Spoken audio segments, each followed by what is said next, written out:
সংযুক্ত হয়েছেন। প্রথম গুরুত্বপূর্ণ খবরটি হলো ইরাকে সিরেম সিস্টেমকে ধ্বংস করে দিয়েছে ইরান, অর্থাৎ মার্কিন যুক্তরাষ্ট্রের অন্যতম একটি রকেট সিস্টেমকে অকেজো করে দূতাবাস অ্যাটাক করেছিল ইরান। 2 নম্বর গুরুত্বপূর্ণ খবর, জেলেনস্কিকে এবার সরাসরি দেখে নেওয়ার হুমকি দিল ইরান। 3 নম্বর, নেতানিয়াহুর মৃত্যু নিয়ে আরো গুঞ্জন বাড়ছে। পাশাপাশি ইরানের খার দ্বীপে 90টি বোমা মারা হয়েছে এমন তথ্য পাওয়া গেছে। এবং ইরানের পর এবার নতুন করে মাঠে নামছে হাউসি বিদ্রোহীরা, বলছে বাবুল মান্দাব যে কোনো সময় বন্ধ, এটা হলে ট্রাম্পের খেলা শেষ। পাশাপাশি উত্তর কোরিয়া আবার 10টি মিসাইল নিক্ষেপ করে কি বার্তা দিল আমেরিকাকে, এবং এই 10টি মিসাইল ইরানের জন্য কেন খুবই গুরুত্বপূর্ণ সে বিষয়টিও জানাবো আজকের। পাশাপাশি যুক্তরাষ্ট্রের প্রতিরক্ষা মন্ত্রী পিট হেগসেট এবং যিনি চিফ অফ স্টাফ জেনারেল তার বক্তব্যে নতুন করে জানা গেল মার্কিন সেনাদের মৃত্যু রহস্য বা মার্কিন সেনাদের মৃত্যুর প্রকৃত সংখ্যা। দর্শক, এছাড়া আরো অনেকগুলো গুরুত্বপূর্ণ খবর থাকবে আজকের লাইভ সেশনে। সাতক্ষীরা থেকে দেখছেন না? জি, নেতা কাকু কি মরছে? ওরে নেতা কাকু, নামটা সুন্দর হয়েছে না ভাই, নেতা কাকু। দর্শক চলেন আমি একটা একটা করে ধারাবাহিক খবর দেই। আমি সবসময় নাম বলতে পারবো না, আপনারা একটু মেনে নেবেন। আপনারা চান আপনাদের নাম বলি। রোমানিয়া থেকে যিনি দেখছেন, সৌদি আরব দাম্মাম, ইতালি থেকে, মালয়েশিয়া থেকে, গ্রিস থেকে, চট্টগ্রামের বন্ধুরা কোথায়, কক্সবাজার থেকে নুরুল আব্বাস, জি হাতিয়া থেকে দেখছেন। হাতিয়া তো আমাদের মাসুদের বাড়ি, তাই না? ওখানকার এমপি হয়েছে মাসুদ, আমাদের ছোট ভাই। প্রথম যে খবর দিয়ে শুরু করতে চাই, ইরাক, সেখানে বাগদাদে মার্কিন পাশাপাশি পশ্চিমা বা ইউরোপীয় অনেক মিত্ররা অবস্থান করছে। সেখানে আমেরিকা, ইসরায়েল, ফ্রান্স, অনেক ঘাঁটি আছে। তো ইরাক থেকে ইরানে আক্রমণ হয়েছে কয়েক দফা। এবার খামেনি বাহিনী তারা ইরাকের ভেতরে যে দূতাবাসটি আছে বাগদাদে, আমেরিকান দূতাবাস, সেখানে সিরেম সিস্টেম ধ্বংস করে দিয়েছে। সিরেম সিস্টেমটা কি আসলে? এটা হলো কাউন্টার রকেট আর্টিলারি রকেট সিস্টেমটিকে আর কি বলা হয়। তো এই সিস্টেমটিকে অকেজো করে দিয়েছে ইরান একটি ড্রোন হিট করে। এটার কার্যকারিতাটা কি আসলে? অর্থাৎ সিরেম সিস্টেমটি হলো মার্কিন দূতাবাসের এই সিস্টেমটি এখান থেকে শত্রুর প্রত্যেকটি পদক্ষেপ নজরদারি করে। সেটা রকেট বলেন, মিসাইল বলেন, ড্রোন বলেন, প্রত্যেকটির অতিরিক্ত সিগন্যাল মূল কন্ট্রোল টাওয়ারকে এটা প্রেজেন্ট করে। বলা হচ্ছে যে এই সিস্টেমের মাধ্যমে আমেরিকা শত্রুর যে কোনো আক্রমণ আগে টের পেয়ে যায়। তো ইরান এবার যে খেলাটা খেলছে, ইসরায়েল এবং আমেরিকার প্রত্যেকটি সিস্টেম তারা আগে ধ্বংস করছে, পরবর্তী অ্যাটাক করছে। কারণ এই সিস্টেম থাকলে ইরানের প্রচুর মিসাইল খরচ হবে। এখন ইরান কাঙ্ক্ষিত লক্ষ্যে অনায়াসে মিসাইল ঢোকাতে পারে, রকেট ঢোকাতে পারে। তো কি করলো, ইরাকের বাগদাদে সে মার্কিন যে সিস্টেমটি, সিরেম সিস্টেমটি ছিল, ইরান সেখানে আগে আক্রমণ করে সেটাকে ধ্বংস করে দেয়। এরপর আমেরিকার চোখ অন্ধ হয়ে যায়, মানে আর দেখতে পাচ্ছে না তাদের কন্ট্রোল টাওয়ার, তাদের প্রতিরক্ষা ব্যবস্থা অকেজো হয়ে পড়ে। তারপর বলা হচ্ছে বেশ কিছু মিসাইল এবং ড্রোন দিয়ে হিট করা হয় সেই অঞ্চলে, এবং বলা হচ্ছে দূতাবাসের অনেক কর্মকর্তা এই ঘটনার পর সেখান থেকে পালাতে শুরু করেছেন। কতজন পালিয়েছেন, কোথায় পালিয়েছেন, সেই বিষয়টি এখনো নিশ্চিত হওয়া যায়নি। দর্শক, 2 নম্বর গুরুত্বপূর্ণ খবর, তাসনিম নিউজ নতুন করে আবার একটি স্টোরি করেছে। সেখানে তারা আমার নেতা কাকুর হাতের 5টি 6টি আঙুলের বিশ্লেষণ তুলে ধরেছে। সেখানে আবার নতুন করে গুজব উঠছে নেতানিয়াহু, আমার নেতা কাকু, তিনি হয়তোবা ওপারের মেহমান হয়ে গেছেন, এমনটি তারা অভিযোগ করছে ইরানের গণমাধ্যম সহ আরো কয়েকটি গণমাধ্যম। বিশ্ব গণমাধ্যম প্রশ্ন তুলেছে যে নেতানিয়াহু যদি থেকেই থাকেন, কোথায় আছেন? তিনি যে ভিডিও বার্তাটি দিয়েছেন এটিও ছিল অনলাইনে রেকর্ডেড, টুইট করেছেন, সেটাও পরবর্তী ডিলিট হয়ে গেছে, এবং তার হাতের আঙুলগুলো বিশ্লেষণে অনেক রকম প্রশ্ন উঠে আসছে। তার মানে তার চলে যাওয়ার সম্ভাবনা এখন আরো প্রকট হচ্ছে। কোথায় আছেন জানা যাচ্ছে না আর কি। 3 নম্বর গুরুত্বপূর্ণ খবর, ইরানের যে গুরুত্বপূর্ণ তেল রপ্তানিকারক অঞ্চল খার্ক আইল্যান্ড, সেখানে আমেরিকা প্রায় 90টি বোমা হামলা চালিয়েছে।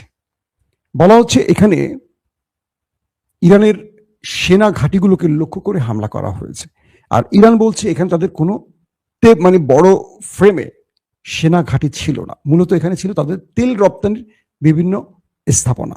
তো তেল রপ্তানির স্থাপনাকে টার্গেট করা তারা হামলা করেছে। তো এই বোমাগুলো ইরানের রপ্তানি তেলের উপর হামলায় বেশ ক্ষতি হয়েছে, এটিও দাবি করা হয়েছে আমেরিকার পক্ষ থেকে। যদিও আমেরিকা একটু পেঁচিয়ে বলেছে যে তারা হামলাটি মূলত করেছে সেনাঘাঁটি লক্ষ্য করে, এবং আমেরিকা হুমকি দিয়েছে ইরানকে যে এরপর তোমার তেলের উপর আমরা হামলা করব। আর ইরান বলছে যদি আমার তেলের উপর হামলা করো তাহলে তোমার মিত্রদের তেলের কোনো ট্যাঙ্কার থাকবে না, সব আমি জ্বালিয়ে দেব। দর্শক, ইতিমধ্যে আরব আমিরাতের সকল নাগরিককে বলা হয়েছে মার্কিন ঘাঁটি, মার্কিন স্থাপনা, মার্কিন স্বার্থ সংশ্লিষ্ট সকল জায়গা থেকে দূরবর্তী অঞ্চলে চলে যেতে। কারণ খার্কিভে হামলার পর ইরান আরব আমিরাতকে টার্গেট করছে, কারণ আরব আমিরাত থেকে নাকি আক্রমণগুলো করেছিল ইরান। আমেরিকা এই অভিযোগটি ইরানের উঠছে, এবং সেই হিসাবে আরব আমিরাতে আজকে আক্রমণ হয়েছে কয়েক দফা। আজকে আরো বড় ফ্রেমে আক্রমণ হতে পারে, এই রেড নোটিশটি পাঠানো হয়েছে আরব আমিরাতের জনগণের উদ্দেশ্যে। আসেন তারপরের গুরুত্বপূর্ণ খবর, ওয়াল স্ট্রিট জার্নাল একটি প্রতিবেদন প্রকাশ করেছে। তারা বলছে ইরান এই মুহূর্তে পুরো হরমুজ প্রণালী ক্লোজ করে দিয়েছে। আমেরিকা যত চ্যালেঞ্জ করেছিল ডোনাল্ড ট্রাম্প, এখন পর্যন্ত সেখানে হরমুজ খুলতে পারেনি। আন্তর্জাতিকভাবে আমেরিকার মিত্ররা আমেরিকাকে বলছে আমাদের তেলের জাহাজগুলো, ট্যাঙ্কগুলো নদীর সাগরের মাঝখানে আটকা পড়ে আছে, তুমি যুদ্ধ ছড়িয়ে দিয়ে এখন আমাদের বিপদে ফেলে দিয়েছ, এখন পাহারা দিয়ে আমাদের জাহাজ বের করে দাও। কিন্তু আমেরিকান নেভি পিছু হচ্ছে, কারণ ইরান সেখানে মাইন পুঁতে রেখেছে। পাশাপাশি ইরান সেখানে জাহাজ, শত্রুর জাহাজ দেখা মাত্রই হামলা করছে। তবে নতুন একটি তথ্য এসছে এরকম, ইরানের পক্ষ থেকে জানানো হয়েছে যারা হরমুজ প্রণালী দিয়ে তেল নিয়ে আসা যাওয়া করতে চায় তাদের জন্য একটি ছোট্ট শর্ত আছে। সেটি কি? সেই সব দেশ আমেরিকান ডলারের পরিবর্তে চীনের টাকায়, চীনের ইউয়ান, সেই ইউয়ানের মাধ্যমে যদি তারা তেল কেনা বেচা করে, সেই ক্ষেত্রে তাদেরকে এই পথ ব্যবহারের অনুমতি দেওয়া হবে। অর্থাৎ ইরানের মূল মেসেজটি এখন ক্লিয়ার। তারা আমেরিকাকে মধ্যপ্রাচ্য থেকে বের করবে, তারা আমেরিকার ডলারের পতন ঘটাতে চাইছে, এবং তারা চাইছে যে কোনোভাবে এই ডলারের পতনের মাধ্যমে আমেরিকা যেন সুপার পাওয়ার আর না থাকে। এখন বোঝা যাচ্ছে যে এই চীন যে বুদ্ধিটি দিয়েছে ইরানকে, এটা মোটামুটি বোঝা যাচ্ছে, কারণ নেপথ্যে চীন তাদেরকে হেল্প করছে। বিনিময়ে চীনকে এখন সামনে তুলে আনছে ইরান, বলছে যে তোমরা তেল নিবে নাও, আমরা সেই সব জাহাজকে হরমুজ প্রণালী থেকে বেরোতে দেব, ঢুকতে দেব যারা চীনের কারেন্সিতে তেল কেনা বেচা করবে। তার মানে পেট্রো ডলারের যে খেলাটি এবার সেটি ভেঙে দিতে চাইছে ইরান। অর্থাৎ ইরান এবার বাণিজ্যিকভাবে আমেরিকাকে বিশ্বমোড়ল থেকে ছিটকে ফেলে দিতে চাইছে। আসেন তারপরের যে বিষয়টি, আরব আমিরাতে কয়েকটি তেল ক্ষেত্রে হামলার ঘটনা ঘটেছে। ওই যে ইরানে হামলার পর এবার আরব আমিরাতে কয়েকটি তেল শোধনাগার বা তেল যেখান থেকে তোলা হয়, এক কথায় তেল বিক্রির মূল স্থাপনার উপর হামলা করেছে ইরান, এমন অভিযোগ উঠে এসছে। পাশাপাশি ইরান যখন, মানে ওয়াল স্ট্রিট জার্নালের রিপোর্টের আরেকটি অংশ হলো, ইরান যদি হরমুজ প্রণালী আর খুলতে না দেয় তাহলে আমেরিকা অর্থনৈতিকভাবে বিশাল ধাক্কা খাবে, ইতিমধ্যে খাওয়া শুরু করেছে। 2 নম্বর বিষয়, মধ্যপ্রাচ্য আমেরিকার গ্রিফ থেকে বেরিয়ে যাবে। ইতিমধ্যে একটি পথ খোলা, সেটি হলো বাবুল মান্দাব, রেড সি বাবুল মান্দাব। এই বাবুল মান্দাব এখন ইয়েমেনের হুতি বিদ্রোহীদের দখলে রয়েছে। ইরান হুতিদের ইতিমধ্যে গ্রিন সিগন্যাল দিয়েছে, যে কোনো সময় হুতিরা এই পথটি বন্ধ করে দিলে মধ্যপ্রাচ্য থেকে টোটাল তেল বাইরে যাওয়া বন্ধ হয়ে যাবে। এখন হুতিরা যে কোনো সময় বাবুল মান্দাব বন্ধ করে দিলে ডোনাল্ড ট্রাম্পের কপাল থেকে হাত মাথায় পড়ে যাবে, আর কিচ্ছু করার থাকবে না। এখন এই বিষয়টি নিয়ে আমেরিকা, ইরান এবং রাশিয়া চমৎকার ফ্রেমে খেলছে। এবং ইতিমধ্যে আরেকটি খুব দুর্দান্ত খবর পাওয়া গেছে। সে খবরটি হলো আমেরিকার একটার পর একটা জাহাজ, ইতিমধ্যে আমি যে তথ্য পেয়েছি সেখানে বলা হয়েছে প্রায় 13 থেকে 14টি বিমান, যুদ্ধ বিমান, রিফুয়েলিং বিমান সহ আমেরিকা হারিয়েছে ইরানের মারের চোটে। এই 13 বা 14টি বিমান ধ্বংস হওয়ার পর আমেরিকা একটা বড় বিপদে পড়ে গেছে। আমেরিকা ইউক্রেন থেকে প্রতিরক্ষা ব্যবস্থা চেয়েছে, জাপান থেকে জাহাজ চেয়েছে, দক্ষিণ কোরিয়া থেকে তারা তাদের প্রতিরক্ষা ব্যবস্থা সহ আরো কিছু সিস্টেম চেয়েছে। তো যখনই আমেরিকা ইউক্রেন থেকে চেয়েছে, তখনই ইরান ইউক্রেনের জেলেনস্কিকে উদ্দেশ্য করে বলছে, সাবধান হও, তুমি যদি ইসরায়েলে বা আমেরিকায় কোনো প্রতিরক্ষা ব্যবস্থা পাঠাও, আমার নেক্সট টার্গেট হবে তুমি, তোমাকে শেষ করতে রাশিয়াকে যা দেয়া সব আমি দেব। 2 নম্বর, ইরান আরেকটি খেলা খেলেছে, আর সেটি হলো যে সাগরে তাদের এই ক্ষমতা বলয়ের মাঝখানে যারা হাত দিবে তাদের সাথে যে ফ্রেমে খেলবে সেটিও স্পষ্ট করে দিয়েছে। তো এই বিমানগুলো বিধ্বস্ত হওয়া বা ধ্বংস হওয়া, ক্র্যাশ করা, যেটাই বলি না কেন, দক্ষিণ কোরিয়া ইসরায়েলে আরো বেশ কিছু প্রতিরক্ষা পাঠিয়েছে, কারণ ইরানের ধোলাইতে মধ্যপ্রাচ্যে থাকা এবং ইসরায়েলে থাকা প্রতিরক্ষা ব্যবস্থা প্রায় শেষ হয়ে গেছে। ইরাকেরটাও দূতাবাসের উপর যেটা ছিল সেটাও ধ্বংস হয়ে গেছে। এখন ট্রাম্প সাহেব তার ছোট ভাই নেতাকাকুকে বাঁচাবার জন্য বা নিজের বাহিনীকে, বেসকে বাঁচাবার জন্য তিনি এখন দক্ষিণ কোরিয়া থেকে চেয়েছেন প্রতিরক্ষা ব্যবস্থা। যখনই দক্ষিণ কোরিয়া ইসরায়েলের উদ্দেশ্যে প্রতিরক্ষা ব্যবস্থা পাঠালো, তখনই উত্তর কোরিয়ার কিম জং উন ধাম ধাম করে 10টি মিসাইল মেরে দিলেন, তাকে সংকেত দিলেন, তুই এখন উন্মুক্ত, তোরে এখন আমি খাবো। কে? উত্তর কোরিয়ার কিম জং উন। তিনি বলছেন আমরা ইরানের পাশে আছি। এবং দক্ষিণ কোরিয়া যে তার প্রতিরক্ষা ব্যবস্থা ইরানের শত্রুকে দিল এবং নিজের প্রতিরক্ষা ব্যবস্থাকে দুর্বল করে আরেকজনকে বাঁচাতে গেল, তার গুরুত্বপূর্ণ রেড মেসেজটি উত্তর কোরিয়া দিল এবার মিসাইল উৎক্ষেপণের মাধ্যমে, অর্থাৎ 10টি মিসাইল মারলো দক্ষিণ কোরিয়াকে উদ্দেশ্য করে। এরপর দক্ষিণ কোরিয়া ট্রাম্পকে বলেছে, আগে নিজের পিঠ বাঁচাতে হবে, আমার প্রতিরক্ষা ব্যবস্থা আমাকে ফেরত পাঠাও। খেলা কোন লেভেলে চলছে বুঝতে পারছেন দর্শক? এখন যে বিষয়টি শুরু হয়েছে, মার্কিন যুক্তরাষ্ট্রের গুরুত্বপূর্ণ 2জন ব্যক্তি, একজন প্রতিরক্ষা মন্ত্রী পিট হেগসেট, অন্যজন চিফ অফ স্টাফ, এই 2জন আজকে প্রেস কনফারেন্স করেছেন। তারা বলেছেন, তাদেরকে প্রশ্ন করা হলো সাংবাদিকদের পক্ষ থেকে যে আপনাদের এই যুদ্ধে কত সেনা মারা গেছে। তারা এই উত্তরটি দিতে পারলেন না, তারা এড়িয়ে গেলেন। প্রশ্ন করা হলো এখন পর্যন্ত 13 জনের কথা বলছেন, তাহলে আমেরিকা থেকে আবারও মধ্যপ্রাচ্যের উদ্দেশ্যে আমাদের সেনা পাঠাতে হচ্ছে কেন? নতুন করে আবার সেনা চাওয়ার অর্থ কি? উত্তর দিতে পারেননি। তারা ইনিয়ে বিনিয়ে কোন রকম পাশ কাটিয়ে চলে যাওয়ার চেষ্টা করেছেন। মার্কিন যুক্তরাষ্ট্রের উপ প্রেসিডেন্ট তিনি একটি টেলিভিশন টক শোতে আজকে বলেছেন, তাকে প্রশ্ন করা হলো ট্রাম্প এই যুদ্ধ ছড়িয়ে দিয়ে আমেরিকার জন্য কি করলেন, আপনারা কি করলেন? তিনি খুব ভয়ঙ্কর চেহারা নিয়ে উত্তর দিলেন, আমেরিকা বিপর্যয়ের মুখে। এবং আমেরিকা এজেন্সি, পেন্টাগন এবং জেনারেলরা ট্রাম্পকে এই যুদ্ধ করতে নিষেধ করেছিলেন, কিন্তু তিনি যুদ্ধে জড়িয়েছেন এবং তিনি আমেরিকাকে একটা খাদের কিনারে পৌঁছে দিয়েছেন। কিছু কিছু গণমাধ্যম বলছে, ওয়াল স্ট্রিট জার্নাল থেকে শুরু করে আরো অনেক গণমাধ্যম বলছে, প্রতিরক্ষা মন্ত্রী পিট হেগসেট যে কোনো সময় এই পদ থেকে পদত্যাগ করতে পারেন, কারণ ট্রাম্প পুরো দায়ভারটি তার ঘাড়ে দিয়ে বেঁচে যাওয়ার চেষ্টা করতে পারেন, কারণ ট্রাম্পের বিরুদ্ধে মামলা হয়ে গেছে। ট্রাম্প নিজের গদি বাঁচাবেন কি নিজের জীবন বাঁচানো নিয়ে প্রশ্ন। পিট হেগসেট যে কোনো সময় প্রতিরক্ষা মন্ত্রীর পদ থেকে পদত্যাগ করতে পারেন, অনেক মার্কিন জেনারেলরাও পদত্যাগ করতে পারেন। তার মানে এইটুকু বোঝা যাচ্ছে যে ইরানের সাথে এই লড়াইতে তারা অনেক বড় ধাক্কা খেয়ে বসছে।